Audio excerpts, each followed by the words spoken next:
গৌরব নবনির্বাচিত রাষ্ট্রপতি। একসময় রাষ্ট্রপতি বা প্রেসিডেন্টকে শপথ পড়াতেন প্রধান বিচারপতি, কিন্তু আওয়ামী লীগের আমলে সংবিধানের 2টি সংশোধনীর মাধ্যমে শপথ পড়ানোর দায়িত্ব পান জাতীয় সংসদের স্পিকার। সাবেক রাষ্ট্রপতি আব্দুল হামিদ এবং বর্তমান রাষ্ট্রপতি মোহাম্মদ শাহাবুদ্দিনকে শপথ পড়িয়েছেন স্পিকার। পার্শ্ববর্তী দেশ ভারত, পাকিস্তান, নেপাল, মালদ্বীপ সহ বিশ্বের বিভিন্ন দেশে যখন রাষ্ট্রপতিকে প্রধান বিচারপতি শপথ পড়ান, তখন বাংলাদেশে এর ব্যতিক্রম কেন তার সুরাহা চেয়ে মামলা হয়েছে উচ্চ আদালতে।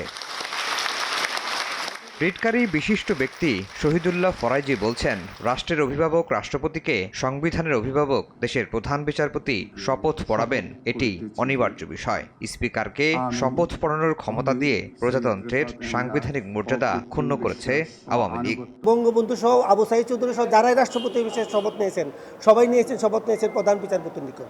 কিন্তু বাকশাল করার সময় বিচার বিভাগকে আন্ডারমাইন করার জন্যে বাকশাল এই প্রবিধানটা বাতিল করে দেয় এবং স্পিকারের নিকট শপথ বাক্য পাঠ করবেন। তাহলে দেখেন যে রাষ্ট্রের যিনি প্রধান, যিনি সকল ব্যক্তির ঊর্ধ্বে স্থান লাভ করবেন, উনি শপথ নিচ্ছেন একজন স্পিকারের কাছে, যিনি যে কোনো একজন দলের এমপি। অর্থাৎ একজন দলের এমপির কাছে রাষ্ট্রের সর্বোচ্চ ব্যক্তি শপথ নিতে পারে না। রাষ্ট্রের সর্বোচ্চ ব্যক্তি শপথ নিতে বাংলাদেশের বিচারপতির কাছে। ইনসেক্ট রিপেলেন্ট মাস্টার ব্যাচ যুক্ত আরএফএল ওয়াট্রো, কাপড় যত্নে রাখার নাম্বার 1 সলিউশন।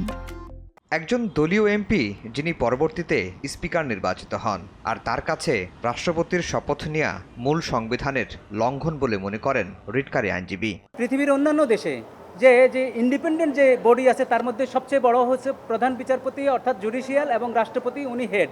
তো দুই হেডের শপথ দুই হেড পড়াবেন, এটি হলো আমাদের মূল স্পিরিট। এবং আমরা বলেছি 15th অ্যামেন্ডমেন্টের মাধ্যমে যেটা চেঞ্জ করা হয়েছে, প্রভিশনাল কনস্টিটিউশন যেটা ছিল, যেটা আমাদের 72 কনস্টিটিউশন ছিল, এবং দীর্ঘ আজকে 36 বছর যে এই প্রভিশনটা ছিল প্রেসিডেন্টের শপথ চিফ জাস্টিস পড়াবে, সেটি বাতিল করে সংবিধানকে আন্ডারমাইন করা হয়েছে, পাবলিক সেন্টিমেন্টকে আন্ডারমাইন করা হয়েছে। খুব শিগগিরই এই রিটটি শুনানির জন্য উঠবে হাইকোর্টের একটি বেঞ্চে, সেখানেই সমাধান আসবে বলে মনে করেন আইনজীবী।